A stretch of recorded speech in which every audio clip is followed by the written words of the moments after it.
Okay, everyone should be in here. Yep, I actually see a bunch of names. So, good morning for everyone here stateside, which is everyone watching, and good afternoon, evening to Sasha. How are you? Hey guys, great. You're 9 hours ahead, right?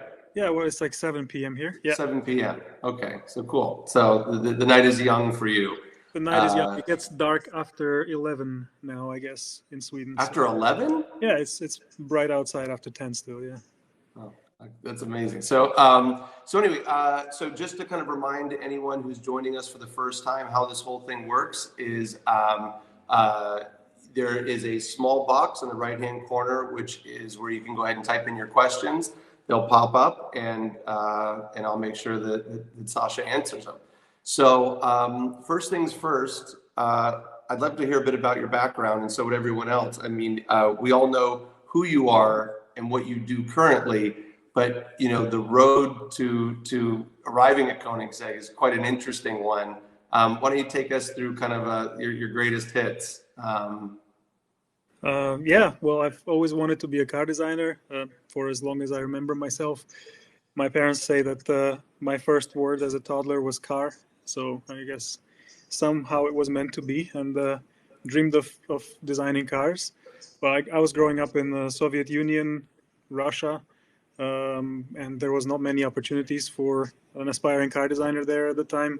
So my parents saved up a bunch of money for me to use for my education, and my mom wrote a letter to Ferrari asking where her child should go to study car design, and sent a few of my drawings and received a reply with art center on the list of schools to attend. And so at the age of 17, I was on my way to America all by myself to study car design at art center. Spent all of my parents' savings on that very quickly, rapidly evaporating bank accounts. And then heard about Christian von Koenigsegg and the company he was building right around 2002, 3, 4. I don't know which year exactly, but I did write a letter to him, an email saying, Christian, I'd love to work with you one day, and even received a reply saying, let's see if our paths cross. So the first step was Wow. made very, very many years ago. And graduating Art Center, I went to work for VW Group. While being part of Volkswagen Group, I was lucky enough to spend some time at Lamborghini and work on the exterior of the Huracan with the design team there. After the Huracan, I was involved with the Bugatti brand, still as a VW designer, working on what then became later on the Chiron. And closer to the car's eventual release, I was hired on permanent at Bugatti, so I wouldn't be a VW designer on loan to Bugatti, basically. I became head of exterior design at Bugatti in 2014 officially, but I was doing that job unofficially for a few years prior to that as well. The Chiron came out together with its preview show car Vision Gran Turismo. I won't quote how many years it took to get there, but quite a few. I don't think that this information is publicly available, quite a few years. And so I didn't have it in me to do another long haul at Bugatti after that. It was already quite an achievement to have the Chiron out. And I switched companies. I went to Genesis, which was an exciting new adventure, running a design team in Frankfurt for a large car company focusing on less bespoke products and more mainstream car programs. But over there, also was lucky to participate in two very good projects together with my team. Genesis Essentia concept car, Yeah. the coupe that came out a couple of years ago, and the follow-up to that, the Genesis Mint, two of those projects. And while at Genesis, I kind of realized that I'm not able to do more than 2 years away from designing sports cars. It was Yeah. killing me not having a hypercar in the works. So yet again, I reached out to Christian saying, "Hey, should we speak? Is there any opportunities at your on your side at your company?" We met in Geneva, and he said, "Well, the time is right now." We did meet a few times in between that original email and finally the Yeah. when it all came together. We did meet a few times, but the time wasn't right either for me because I was very heavily involved with Bugatti, or for him because the opportunities weren't there. And all of a Yeah. sudden, this time last year in Geneva, he said basically the time's right. If you're up for it, come join us now. And right away, I said yes. It would be amazing. Yeah. And yeah, he showed me some technical drawings of what was to become the Gemera, and I thought, well, after showing these technical drawings to me, I really hope I get some kind of a job offer, because I'm certainly not refusing this project. This is amazing to be a part of this. So.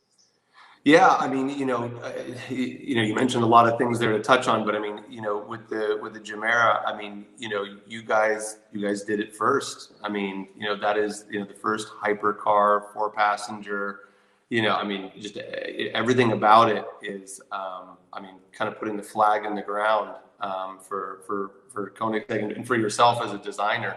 That's a huge undertaking. Absolutely, I think so too, because the Huracan, the Chiron, all the other projects I've worked on, as amazing as the experiences were, they were in a way upgrades of cars that were there before. And they were in some ways groundbreaking and maybe moving the goalposts in some ways, but it's still, you had the predecessor to learn from, you had an experience of the industry to pick up from. But the Gemera is a dream for me, because it's basically a grounds up brand new car, and it's not very often in a designer's career that you're being given a chance to participate in a project that has no ancestry, has no nothing in its I mean, what you touched on is a good point. I mean, most everything else has been an evolution, not a revolution, and the Gemera is quite the opposite. It is the revolution. That's how I like to see it too. Yeah. Well, awesome. Well, look, we got all kinds of questions filling up on the side here, so let's attack some of them. Actually, this is a great place to start, because it's pretty much where you would start. It says, do you have a specific line that you like to start with when designing a car? No, I actually don't. I always think about what form and what design language and what proportion would fit the character of the product, the spirit of the vehicle. I don't like to think of my favorite line at all. I like to think of what is the perfect shape for this particular product. And that's awesome. I like to think of myself in a way as someone who channels something that's already out there through my hands into this car. I don't see myself as inventing these shapes. I just kind of grab them from where they already are, crystallized in the universe. I don't know. No, that's awesome. And then it says right here, and we're going to bounce around. These are going to be kind of all over the place. So here's a fun one. Is there any movie car that you would love to have had a hand in designing? I'm not such a big fan of movie cars in general, because I think cars come alive when people use them. Yeah. And I'm not such a big fan of seeing things on a screen that I can't experience in real life. And I think a lot of the movie cars, for me, they don't deliver on that sort of more, I don't know, honest and almost intimate level, because they are just a picture on a screen. You can't actually reach out and grab them and experience them. And when you do see them in reality, it's always been an underwhelming experience. Because obviously in the film, they are filmed just in the right angles, and there's a heroic sequence and a race and whatnot. And then all of a sudden you see it somewhere parked at the Cars and Coffee event, and then there's a McLaren F1 next to it, and you just, Right. No, you're 100% right. In terms of the Gemera, do you have a favorite angle on that car? Is there something that you're particularly proud of? I mean, it looks great from all sides, but I mean, is there one where you just, if you had to position the car and photograph it, is there any angle that to you is the angle? I think every car, most of the story of the car is told in side view in general, because that's where you see the balance of forms and proportions and the attitude of the cabin to the wheels, and the overhangs balance or counterweigh each other. So the side view is critically important. Whether it's my favorite or not, I think if you nail the side view, you've kind of nailed 70-80% of the car's design already. So that's what most of my sketchbooks are filled with, side views, and I hope that the cars that I worked on, they work well inside view, and as a consequence of that, all around as well. Yeah, no, absolutely. Okay, so another thing on personal preference. Actually, I'm going to ask this question first, because it's more about what we were talking about in terms of views. So a common car guide debate, right, over Cars and Coffee or something, where when a new car gets launched. Actually, speaking of poor side views, this is going to be sacrilegious me saying this, but the McLaren Senna could have used your love on the side view. that's a car that it has all kinds of interesting angles, but from the side, it really doesn't do it justice. But a constant debate is always like, oh, I love the rear end of this or the front end of this. Is there, are you a front end guy or rear end guy? Not to ask a loaded question, but is there something where when you're looking at a car, is there something that you're more drawn to? Because and actually, look, being realistic, for a lot of these cars, especially when you're designing, the engine's in the rear, so there's a whole other set of challenges. In fact, you've got people in the rear with the Gemera, but yeah, is there something where like you said, when you're looking at a car, is there a front or rear kind of preference of when it comes to cars? So I think that the car is a very interesting object because in my mind, at least, it's kind of stuck between the inanimate and animate world. It's not a toaster, it's not a building, it's not a dress. It is a creature. It's alive. Yeah. When you're designing it, you have to think of it in terms of its character, in terms of its personality, in terms of its what kind of stare does it have? What kind of stance does it have? Does it look assertive and dominant, or does it look scared and sheepish? So there's a lot of we put a lot of animalistic cues into cars usually, and even if you stay away from them and you do a car that has no headlights and like a stealth drone type of face, that's a statement in its own right. That's almost like a villain in a movie that has almost no eye and no facial expression. It's also terrifying and scary. So I'm not necessarily a front or the back or the rear kind of guy, whatever that may mean. I'm more about, designing these characters and coming up with a character that fits the car's true personality that is within. It's a really cool way that you put it. I mean, I never thought about it like that, because you're right. When you start removing or adding certain elements, it does create a persona. It's funny, we were discussing this the other day about the future of cars, and with electric drivetrains, there's a lot of things that you don't need. Like look at Tesla. For the longest time, they left that black oval because visually we were all so used to seeing a grille. And so they left that void there for like almost people's comfort. And now obviously it's gone. But you mentioned something about headlights. I mean, as technology changes, the need for such a large headlight assembly, let alone taillight assembly, starts to go away. When you start having laser LEDs, when you start having the light output that is needed for what it is, which is for safety. But we've become so attached to headlights and taillights because it's that's a BMW, that's a Ferrari. I mean, look at the constant design of like the quad taillights, right? Is it a Corvette? Is it a Ferrari? Who did it first? And so we've become so attached. Those are such almost making brand statements. And now with technology, you start to see these things start to shrink and go away and find a different home within the car. And it is fascinating. But you're right, it totally changes the character of the car. I think you're onto something. I think you're onto something very, very interesting there. I was thinking just the other day that car manufacturers rely perhaps a bit too much on superficial attributes to communicate their brand values. Is it really about the chrome in your headlight that your brand, can be distinguished from other brands with? And it also removing stuff is an interesting point that you brought up. I mean, Apple threw out a headphone jack a few generations ago, and imagine if they still had a chrome ring around where it used to sit. It's just as stupid as having fake exhaust tips on an Audi today. You wonder, they're gone, man. Why are they still here? Yeah, no. We were actually laughing the other day too about the fact that Porsche decided to still call a Taycan turbo. Like, where's the turbo? But it's this thing that we've all become comfortable with. But no, I mean, you mentioned design. I mean, I'm one of those idiots that doesn't have a case on his iPhone because I want to see the design. I want to see all that. Oh, look at you! I mean, raw dogging it. No case. It's no case. Right. So that's really cool. If it needed a case, they would have designed it with the case. Right. Absolutely. Agree. I just try and be more careful. That's it.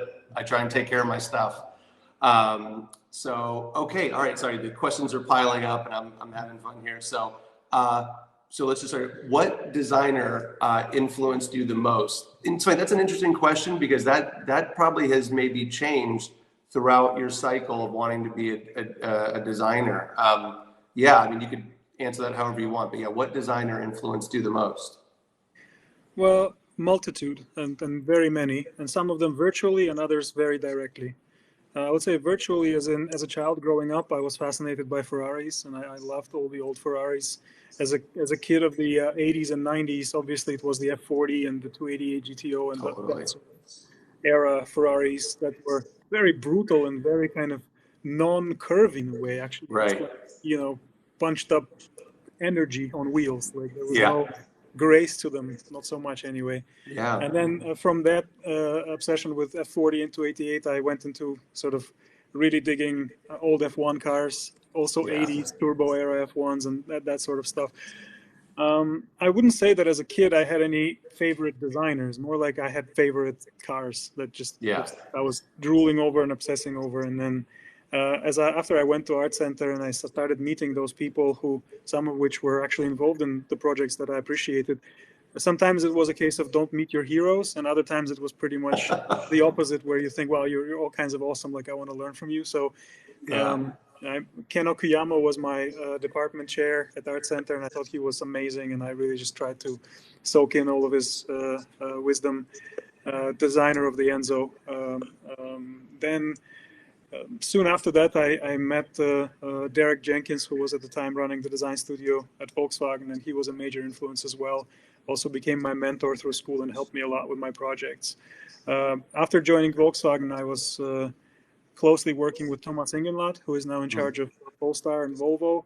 He was my boss. Walter De Silva was a major influence, but a very tricky relationship with a few ups and downs. But nevertheless, I learned a ton from that guy. Ended up meeting and spending some time at Giugiaro's company and seeing him work as well. It was quite amazing. All these Italian maestros are every bit impressive. But I started to drift away from traditional car design and having heroes in car design, because I think that a lot of the designers are very superficial in terms of what they do, and they try to work on the outer shell, and they try to work on the textures and materials of the interior, but they don't actually challenge the architecture of the car. And that's why I was very impressed with Christian von Koenigsegg, because he's, for me, the right kind of designer. That's the kind of person I actually would like to aspire to learn from, to become one day. That's the spirit of innovation that's within that guy. That's true design. That's not shapes and materials and chromey bits. That's real innovation that has more in line with what I like about the 288 and the F40 than it does with the modern car industry with its chromey bling and marketing driven products. It makes sense to me. It is amazing, like the eras. Talking about you look at the '60s, right? And I almost think of it as like there's a box, right, that you guys have to kind of stay within. I mean, there's the project itself, but there's so much regulation in terms of which must drive you nuts. One country will allow you to have different types of side mirrors, or another country won't.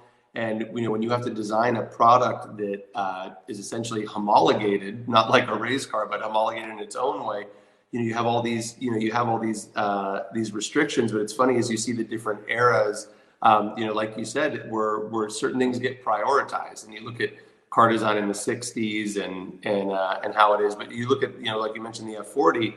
I mean, that was you want to talk about, like, that was like brutalist architecture. You know what I mean? You look at all the slippery shapes that came from Ferrari and the F40. I mean, the controversy that was around it. I mean, it's funny because it's so iconic and revered today, but at the time, I mean, it was super controversial, and oh, it's not beautiful, it's not pretty, so it's fascinating. There's something so raw and so like honest to every detail about that car. You can't fault it. It's just perfect. I wouldn't change a thing about it. Yeah, no, I agree.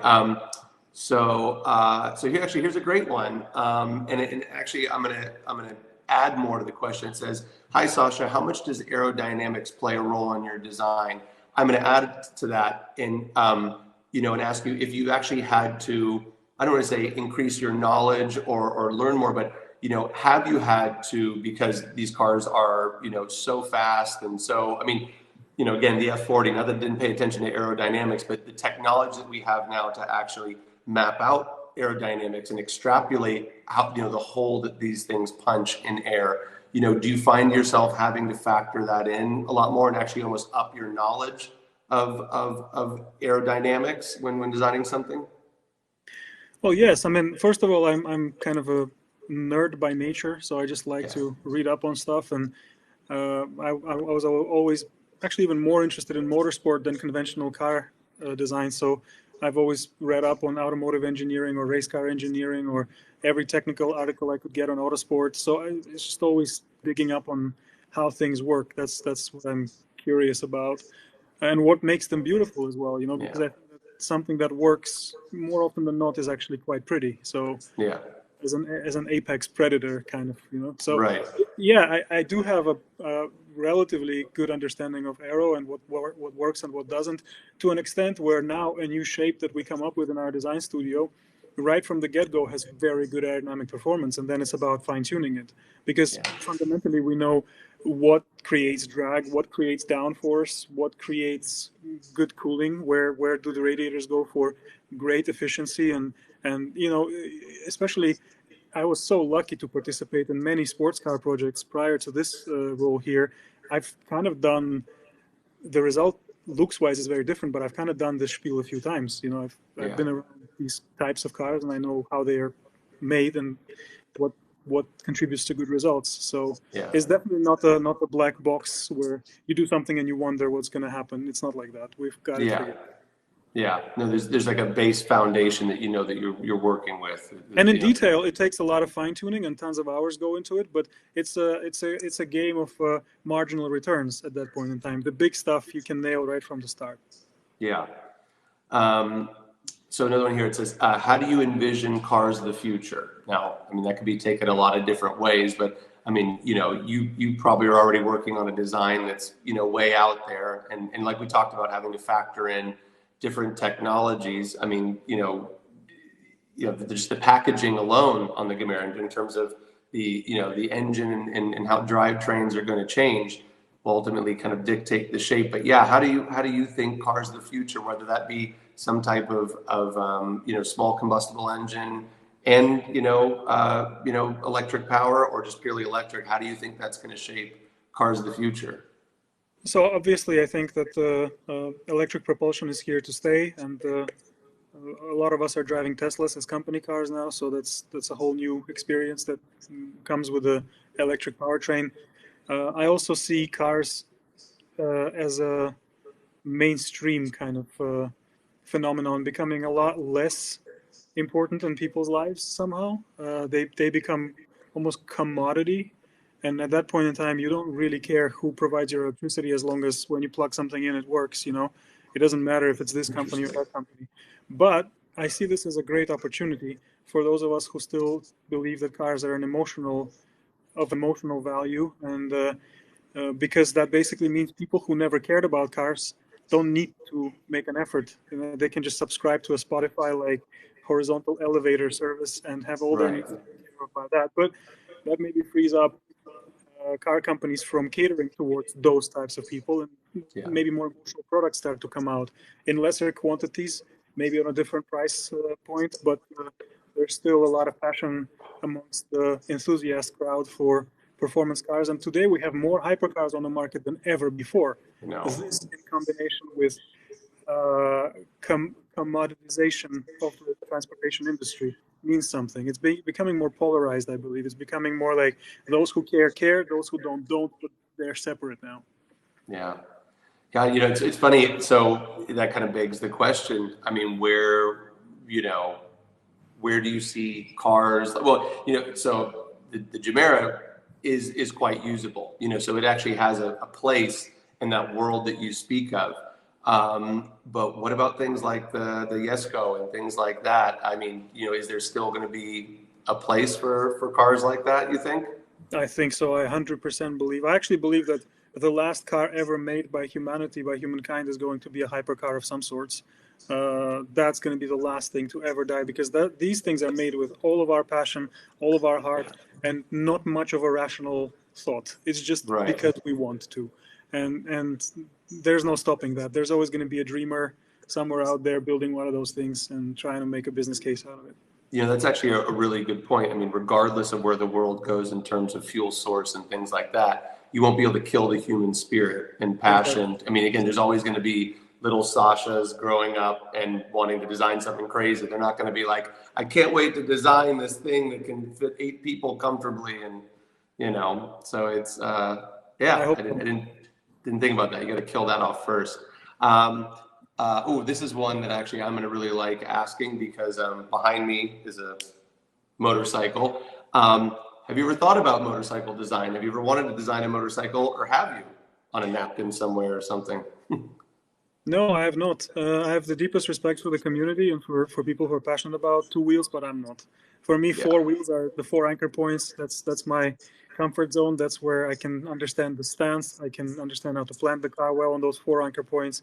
I feel safe within a car. I'm probably a bit too scared for the experience that the object behind you is capable of providing. I love speed. I love the thrill, but I also like being cocooned inside like a well-fitted glove type experience. And it isn't. I haven't. There's nothing negative that I can bring up regarding motorcycles, but it isn't something that I have ever felt the need to be a part of. That's no, you know, it's funny. I was thinking as you were answering it, it just made me think of something. You know, and I may just be putting words in your mouth, but is it almost with a motorcycle, so much of it is dictated by some very simple things. I mean, really the motor and you know, whatever frame it's using.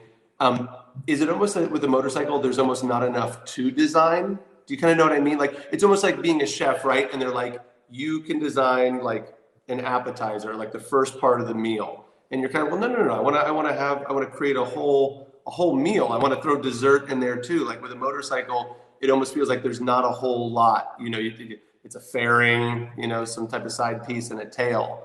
But I mean, the best motorcycles are like beautifully designed inside out industrial design pieces. Every you know, bolt of a motorcycle can be a design project in itself. True.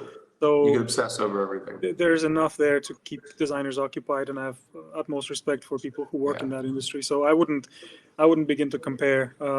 A good car is also, by the same token, not much to design, because if you stay true to form follows function type mindset, you very quickly realize that things on a car have a reason, and if you want to change them, then it's like sticking a feather up somebody's ass, but there's no real point in it, you know? Yeah.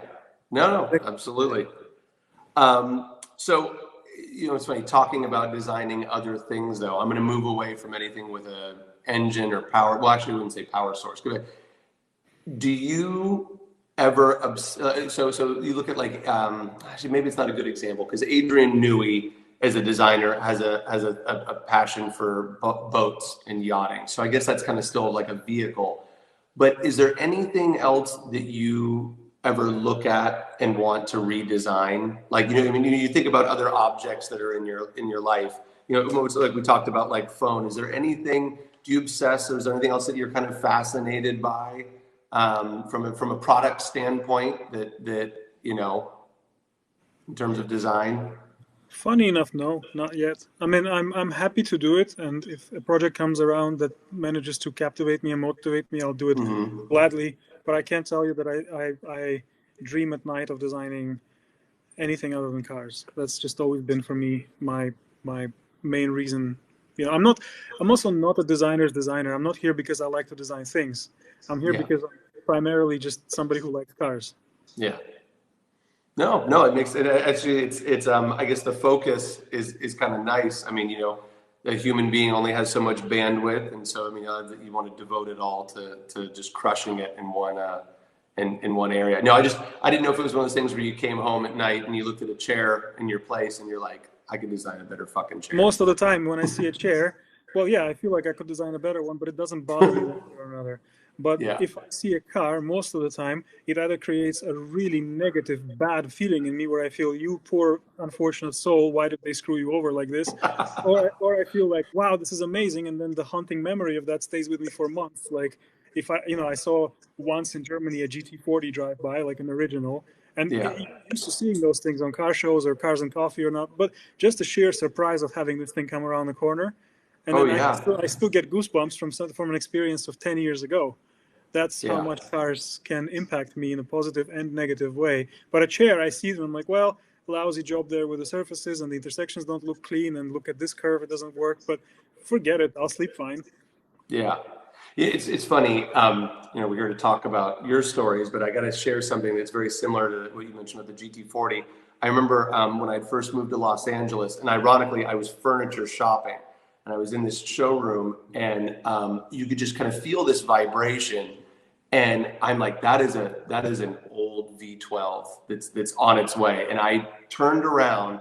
And I was at a store that was all glass, and it was right on the corner. I think it was on Melrose, and it was a Mura. It was a Mura S, an orange one, and just watching this thing downshift so it could make this left-hand turn, and being able to see it kind of, make that left-hand turn. But I think what also blew me away was like you said, we see these things at car shows, and you almost become desensitized because it's around other pretty-looking objects. Man, seeing that thing come down the road, and there's like a minivan and a Range Rover, and it just looked like this just crazy, crazy object out in the wild. And it's when you have it, when you see it out in the wild, it's a completely different feeling. I do want to go back to something else you said though, about when you see just a kind of a tragic design. No, not picking on anyone, but is there anything that you just think is a bit tragic? Is there any car out there that you just really I mean, what's one that just still sticks out with you, where you just kind of, if it gets brought up, it kind of like, you have to have a go at it? Like what's a car that really irks you, that just... Yeah, I could probably generate a couple of unwanted headlights for our company if I started naming competitor products that do that to me. That's true. So I'm not going to venture out into that territory, but okay. If we ever have a beer together, I'm definitely going to. Okay, there we go. Fair enough. List. I like that. Okay, here, the questions are piling up. Let me get, oh Jesus, they're really piling up. Okay. Let's see here. Oh, you know what? This tells you how far back the questions are going. We were talking about cars and representing characters. If you had to name, what character does the Gemera represent? Could be a superhero, or it could be generic. It could be more of an archetype. It could be, is it hero, villain? Is it the hero that, lives to see itself become the villain? Or is there a specific, So I think that from all the cars that I've worked on, the Gemera, at least I tried to make it more neutral, actually. I didn't...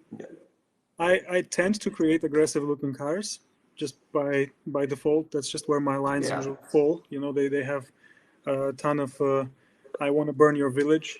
Mm-hmm.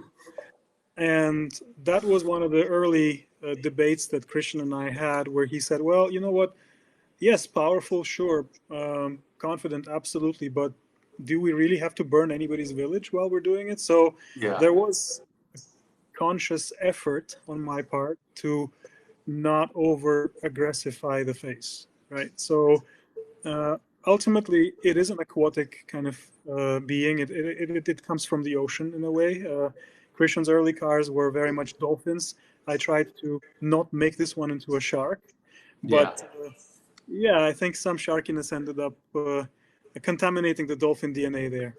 Yeah, it's so funny, and it's awesome that you said that, because for Nicholas, shout out to Nicholas here, it says, what shapes or elements of nature did you use as inspiration? And you just totally answered it, so I can move past that. But that's actually a great way to put it. And actually, I'm going to tie in another question here about, I imagine you had to look at cars of the past in terms of the Koenigsegg, lineage, and probably there's a design DNA, right, that probably has to be found in all the cars. Is there, I think about the other brands that I've spent time with, and I think about the things that they think are iconically them. Lamborghini, they love to talk about, the shapes that are always implemented in their cars. what would you say are the things that you really had to actually carry over from other cars? And it could be also, I mean, we are looking at a new era, of Koenigsegg as well. Are there certain things where you looked at, other cars and were like, that's Koenigsegg. That has to be present in the car. I think the company's previous cars are a story of great consistency in terms of following the original idea that Christian had back in the early mid-90s. And I guess the wraparound windshield and this cabin, the typical Koenigsegg experience, what you see from behind the wheel, this kind of 180-degree view that you get out of the car, because the A-pillars are moved so far back and there's just so much curvature in that windshield. This is something that is a dream for every designer, but not many car companies in the world actually can make windshields like this. So we started with that, and first and foremost, this is a true Koenigsegg. So we had to design it as all the other Koenigsegg's were designed: form following function, good reason and inventiveness used instead of fashion-driven design decisions, and architecturally a mid-engine hypercar with a low-slung forward thrust, overhang balance, and the wraparound cabin cocooning the passengers within it, giving them a sense of safety, but great view out of the car as well. All those things are Koenigsegg values that we very deliberately adhered to and made sure they're celebrated in this car. Yeah. No. And it's funny. That was also a question that I really wanted answered because, I think with a lot of car, especially because a lot of car companies are, if we'll call them, old, right? They've gone on for generations, and there are things that we've become familiar, like Lamborghini has a hard time, even though they've designed things like the Miura and Yalpa and all these different cars. They have a hard time letting go of the Countach, and I get why. It's a big, talk about in terms of automotive icons. But we all know I could tell you right now what makes a Lamborghini, what makes a Ferrari, Porsche, obviously. But the Gemera is through and through a Koenigsegg. And I'll be honest, I probably wouldn't be able to verbalize and tell you, put into words why. You know what I mean? But when I look at it, I mean, again, you can remove any badging. If you sent me a picture of it, that's what I would think. But I couldn't even begin to tell you why. And so it's actually great to hear you kind of put that into words, because they do have their own design language. In fact, it constantly shocks me how it doesn't really look like anything on it is ever borrowed from anything else. There's a lot of these newer, car companies that you just, again, we start talking about the front end, the rear end, the front back, and you think, oh, that's got the front end of this, that's the, there's a 918 here and that. But that car, I mean, in terms of authenticity, it doesn't look like it's borrowed from anything, and it's awesome. Well, the fact that it's a true Koenigsegg is hopefully ensured by the fact that Christian is leading the project and is aware of every smallest decision that is made on this car and makes, all these decisions himself. So it is a true Koenigsegg because it is a true Koenigsegg in that way. And actually, I'm going to bring up something that's a little different. It's more like, office politics. I mean, you've worked for some mega car brands that, and it's funny when you think of mega, it's like there's mega in terms of size, in terms of people and reach. But then you think of Koenigsegg, and even though it's a smaller group of people, it's a mega brand. But you've had to work for something like, VW Design. I imagine there's got to be obviously there's a lot of cooks in the kitchen. And there's a lot of, I'm sure, constraints and things like that. Is this a pretty awesome, gig, the Koenigsegg thing? Because here you are with like like it's not like they, got some DNA from Enzo Ferrari and it's like, cloned him and he's able to, I know what to do with these. Like, it's got to be pretty awesome to sit there with the namesake and work together to design these things versus design by committee. And like, you know what I mean? Well, that's exactly the reason for that original email in the, 2004 or whatever, is that this is a dream for every designer to be able to work directly with the guy making the, decisions and learn from that person, but also influence the company in its, let's say, development phase. Ferrari, I don't know how many people work at Ferrari who physically have ever shaken Enzo's hand. How many?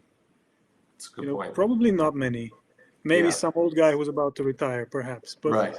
these guys, the founders, they're all legendary, and you read about them in books, and then there's always so much up for interpretation. And I remember at Bugatti how much time we spent with just history books. It felt at times to me like we were more like art custodians trying to keep up somebody's collection of paintings and truly innovating and coming up with new ideas.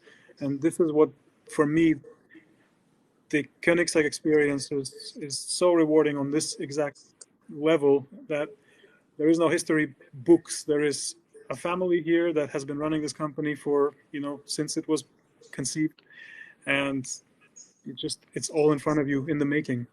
Yeah.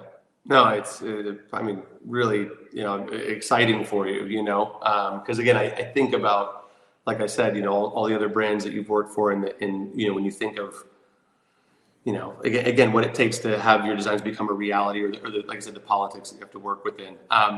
Okay, so tons of questions here. Well, actually, I think I probably know the answer to this question. It says, do we have the opportunity to see inside the Gemera? I believe that's just a design buck behind you, right? Yeah. Yes, this one is just a design buck. The actual car, I think, is at the factory, but it might not be here. But I can't take the computer into the factory right now. And actually, and I'll kind of answer the question, for everyone watching, questions like that and feedback at the end of the show would be great, because, that's kind of what we want, we want feedback on. So maybe we can get Sasha to come back and actually walk us through the car. Let's see here. Oh, wow, there's some really good questions in here. Okay, so I'll just start kind of knocking them out. You mentioned being very into motorsport, heavily influenced by it, and kind of nerding out and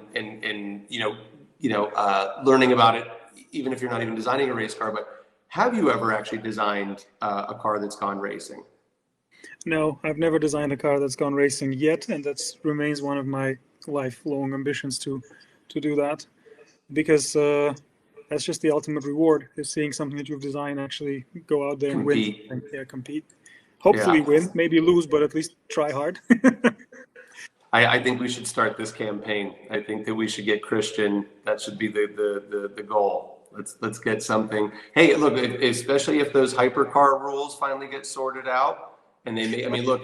I don't know. I have a big problem with balance of performance. I think that's a crutch that I'm personally not in love with. If you go racing, it should be, whatever. The best design wins, the best driver wins, the best team wins. That's it. I don't want to have ballast, weight penalties, the chokers on the turbos, airflow limiters, fuel flow limit. This is garbage. That's not racing. Well, then I think no, and you're absolutely right. So maybe the answer is maybe not a car that has to go out and race, but maybe a car that just lives on the track and doesn't have any, you know what I mean? Track only car. Perhaps. I think I might have seen something that you had a hand in that's just that. Well, the Bugatti Vision GT was an actual full-size built racing car that we developed with the team. That was as close as it got, but I would love to see it, lap the track in anger, and is rewarding. Yeah, no, absolutely. Okay. Actually, this is actually kind of this will be a fun one to have you answer, because we talked about, burning down the village here. What's an understated car that you actually really like? Let's go with the whole Mies van der Rohe, less is more kind of design thing. What's an understated car that you're like, what, that's well done. I like that. I think the definition of that is McLaren F1 for me. Yeah. Because that car, if you don't know what it's capable of, like a general, very unassuming, no idea what they're looking at. Yeah. It's top speed. It's true. The fact that it has 3 people sitting inside, the fact that it's got gold foil in its engine bay, none of that is on the outside. The outside looks as sober, as intelligent, as refined as it gets, yet it's a completely insane product in every way. Yeah, no, and it's funny, for people that haven't seen one in the flat, or in the carbon, I guess I should say, People don't realize the packaging. People don't realize how small that car is. It's crazy Yeah. small. It's like a Mazda Miata hypercar. Yes. Yeah. Actually, that's a great comparison. Okay. Answered that. This is great. So it says, tell us about Raw by Koenigsegg. And I'm gonna screw up the name, but Esa Mustonen? Yeah, Esa Mustonen. Esa is a new designer in our team, recent graduate. I first met him at Genesis while I was in charge of the design team there. He applied for an internship, and he did a 6-month internship at Genesis with us, and it just clicked. I thought this guy is awesome. He really enjoyed working with me. So once I started at Koenigsegg, he basically reached out saying, when can I start and where, and how, and make it work, please. So I think a month after I started, he was back with me, but at Koenigsegg now, and he did a degree project with us. That means Christian and I helped him with his project, guided him along the way. The idea to do this kind of car actually came from Christian, but the execution is Esa's with my supervision, basically. That's kind of how it went. The idea is something that we find fascinating, something that we find very interesting, and if we had, let's say, capacity right now to work on it seriously, I think we would seriously consider it. But at the moment, all of our resources are tied in with making the Gemera the car that it deserves to be. But nevertheless, the idea there is very strong. Super lightweight, minimalist car, 700 kilos, 700 horsepower, kind of a 1-to-1 weight ratio, but a much smaller package, 3-seater as well, with a bit of a cyberpunk meets 80s kind of design inspiration, with some Koenigsegg genes in it as well. And the idea that it's a sub-brand, that it's a Raw, it's not necessarily a Koenigsegg product outright, it's Raw by Koenigsegg. It's also something fascinating, opens up a bit of freedom, even more freedom for what's possible. Which, by creating, like you said, a subdivision, no matter which direction it goes in, it's funny, it brings, like you said, it frees the company from obviously certain, constraints that it has as a brand, but, also opens up the opportunity for, more revenue, which then allows other projects to become. At this point in time, it's a student project with a digital model and a few really awesome options. There's, I think, all kinds of good thoughts in it, but speaking of revenue streams is a bit premature.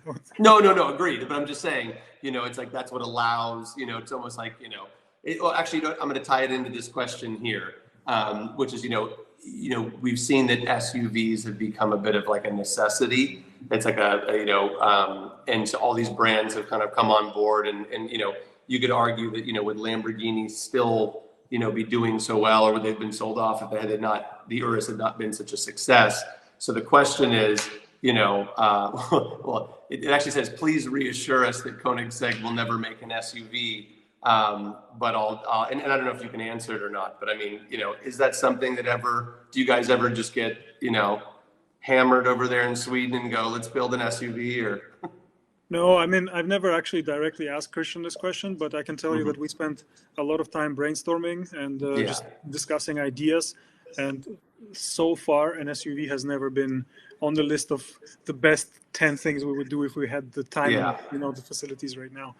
I'm not passionate personally about SUVs. Yeah. It depends on what you define as an SUV. If it's some kind of a insane dune buggy that can jump, 20 meters up into the air, and at the same time corner like a beast, and I don't know, just more of or is Lancia Stratos an SUV? I don't know. That's right.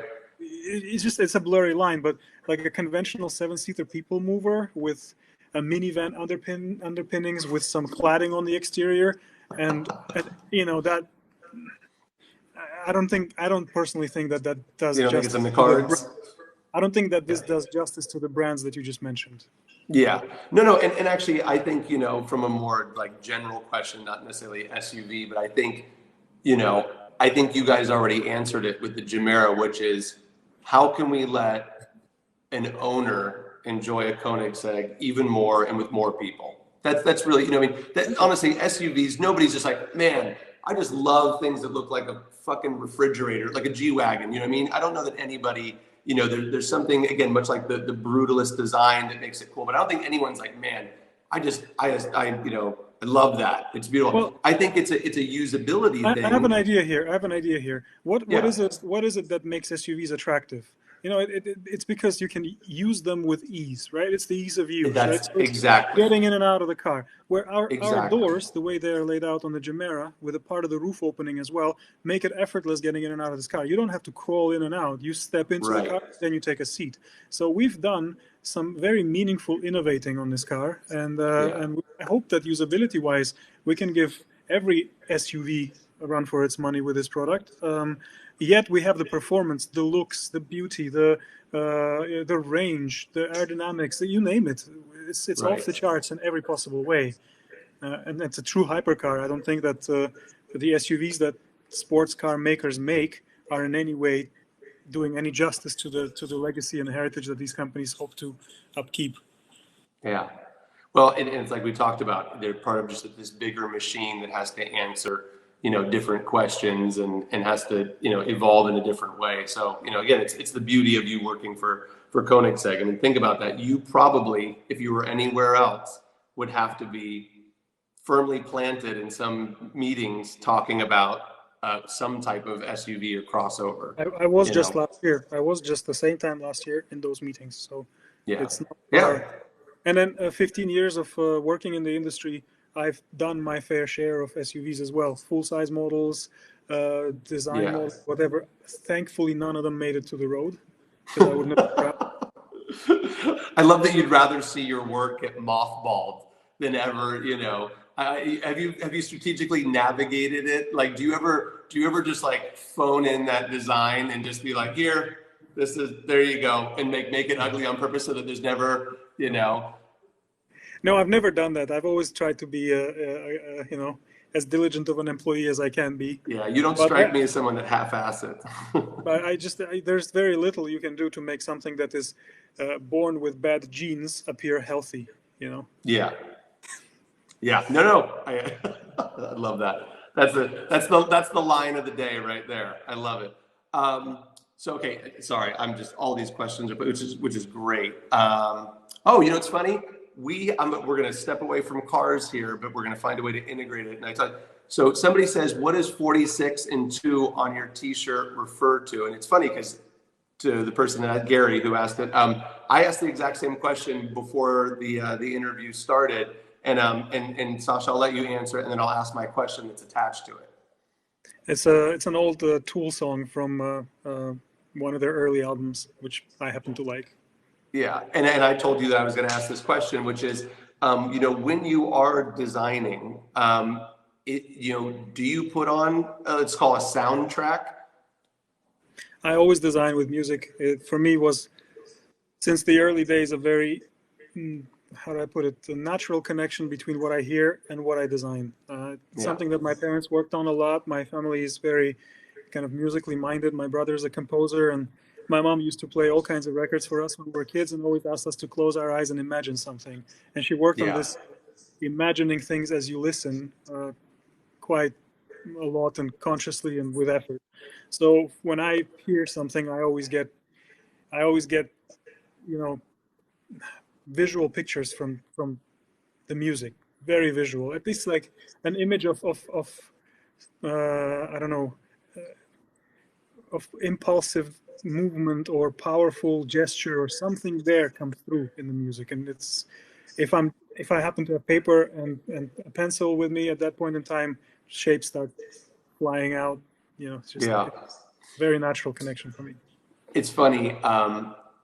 When I first came to know you, and actually when I first saw you, you were wearing a Metallica t-shirt.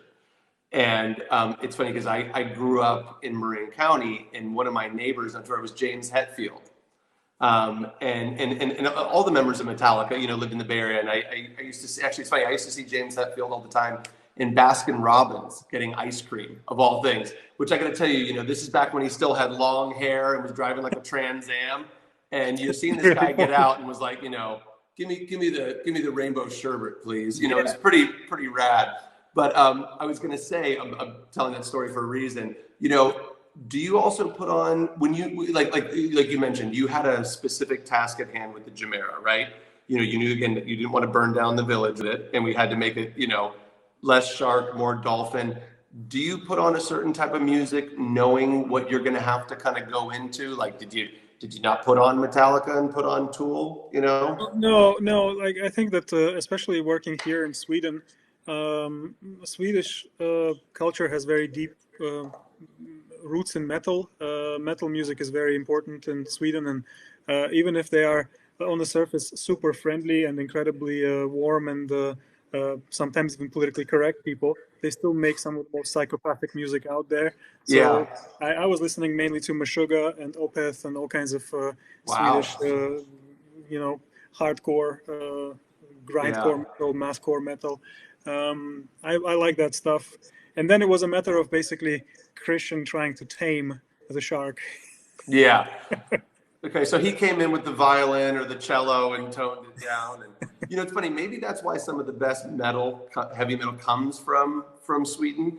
It's because they 90% of it have to be so nice and so polite, and they have to let it out in some way. Some way, exactly. It's either killing people or heavy metal music, and I think there's not much killing people. There's not much killing people going on. Thank God. No. It's more about just, you know, the inner Viking finds a way. Right. Out. Okay. There we go. That's actually a better way to put it. You know.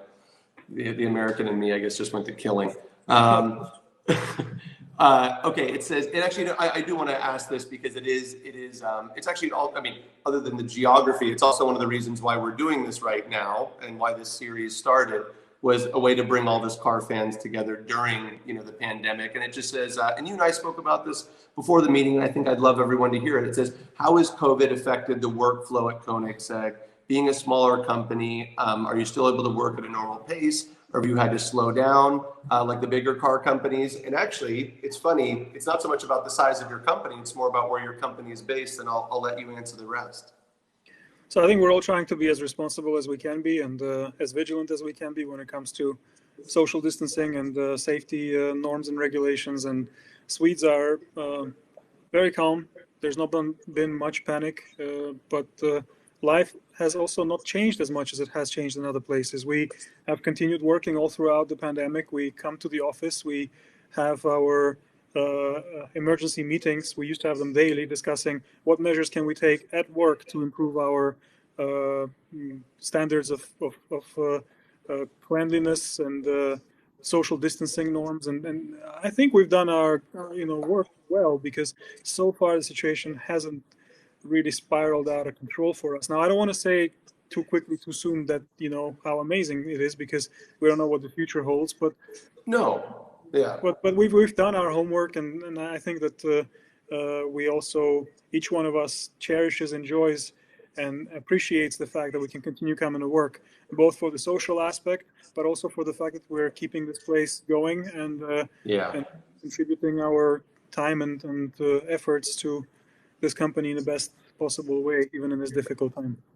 Yeah, no, absolutely. And you know, I think it's great because, you know, especially with you guys having launched the car at Geneva, even though Geneva in theory didn't happen, but it's such an important, not just for you, but it's such an important show for the car world. And I think, you know, the fact that you guys still did it, but it's great that you know, the Chimera, you guys have been able to, you know, that and the Jesko, you guys have been able to continue. You know, I mean, everyone else has had to kind of show a car and then, you know, kind of go on hiatus for a bit. So it's great that you guys have been able to keep, you know, because obviously, you know, delivering that car is going to be massively important. And the fact that you guys have been able to show up every day to work and keep that project going is huge, you know. I can also say that just from my personal experience, as much as working from home sounds great, there is a definite loss of productivity that happens, and you can measure it in single digits, double digits, or whatever you like, but there is a loss of productivity that takes place, at least as far as communications are concerned, and being on the same page with your coworkers about, you know, what they are doing, what you are doing. And I am really happy that we were able to work thus far from the office. I agree. Look, I'll be the first one to admit that my productivity has gone down, but I will tell you this: being able to do this, it's really great not to have to wear pants. It's Well, that might have made up for any other lack of productivity. I wear shorts to work, so I'm okay. That's right. Yeah. So you know what? We've gone over an hour, and I promised you it would be an hour because you got things you got to do. I'm gonna fire off just some quick stuff. Yeah, that's fine. Let's do a go. last batch of questions, and I'll be okay. You're the best. Thank you for doing this for everyone. Okay, we'll get the easy stuff out of the way. Do you get a company car, and if so, what is it? It's a Model 3 Tesla. Oh, there you go. Okay, so Model 3 Tesla. Responsible driving, yeah. Say it again. Responsible and Swedish in every way. Yeah, no, it's great. And it says, is there a particular song that has inspired a specific car? Well, there's specific bands that I was heavily into that inspired specific chapters in my career. Yeah, and you mentioned, actually, it's funny, you mentioned the ones that you were listening to for the Chimera. Right. So, yeah. The switch from let's say more mainstream heavy metal music to something called the post metal was a very big influence for me to become more of a minimalist as far as my design solutions are concerned, and to use elements in a more careful and considered way. So I would say a band called ISIS, unfortunate name for today's age. That band had a profound impact on me, on the aesthetics that I like. That's awesome. I do want to ask this one just because it's the only question that this one guy asked. It's what is your opinion of the 600 LT McLaren? I will have a beer with that particular person and tell him when we. There you go. All right. So Sam, you hear it. When we all get back together, we're going for that beer to find all these other answers to all these other questions.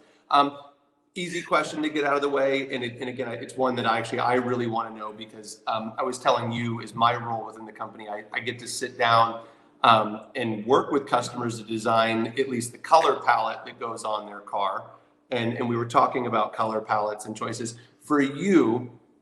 God, there's so many ways I want to ask this, but is there a color combination that you're very fond of? Like, is there if you a great example, if you had to spec a Chimera, I'll give you two cars because they're different. If you had to spec a Chimera and you had to spec a Jesko, what is the colors that you'd go with for interior exterior? I think that Koenigsegg's connection with the ex-military base here is very strong, and I would soak in those aesthetics. I would definitely go for some jet fighter inspired exterior color and something warmer on the interior. Now, the full yellow cabin that we have on the Chimera right now is obviously a show car statement. But I do like what it does to the car's appearance, that it looks stealthy and jet fightery on the outside and warm and celebratory and cozy on the inside. I think that's kind of how I would go about speccing the car. A little bit sinister and cold on the outside and warm and welcoming on the inside. That's a great way to put it. That's great. So those are the questions. All the other ones are going to be beer questions. So we're just going to have to actually, you know what? How about this last question? Right. What is your favorite beer? Oh God, that's like, what is your favorite band type of question? It really depends. I used to really like German beers until I moved to Germany and all I had was German beers. And I got sick of them and I started missing the kind of microbrewery culture of SoCal basically. And my wife's. That's where I am. Yeah. Exactly. My wife's brother, so my brother-in-law, he's a chemist, scientist, and he actually brews his own beer. So he introduced me to all kinds of old recipes and hoppy beers, and I really like those. And I like beer. Yeah. No, that's awesome. Well, we will make sure that we buy you whatever your favorite beer is when you're stateside to ask you those questions. We'll get you nice and liquored up, ask about the future of Koenigsegg. And in that next episode, we'll go over the interior of the Chimera, how you used to have an afro, and the time you got a gun pulled on you. Tune in for that second episode. Anyway, guys, everyone, stay safe, everyone. Thank you so much for having me on, and I hope that you enjoyed the chat. No, thank you for doing this for us, especially because, like I said, most of us are just at home, and you're working away. So. Again, thank you for everything, and let's definitely do this again, and we'll knock out all the other questions. Thank you everyone for joining us and giving us your morning. Sasha, thank you for giving us your afternoon and evening. Go have a good Saturday for us in Sweden, where you can have a good Saturday and do stuff. Yep. I will do that. Thank you very much. Have a beer and be well, my friend. It's good to see you. Thank you again. Take care. Stay safe. Thanks. Bye.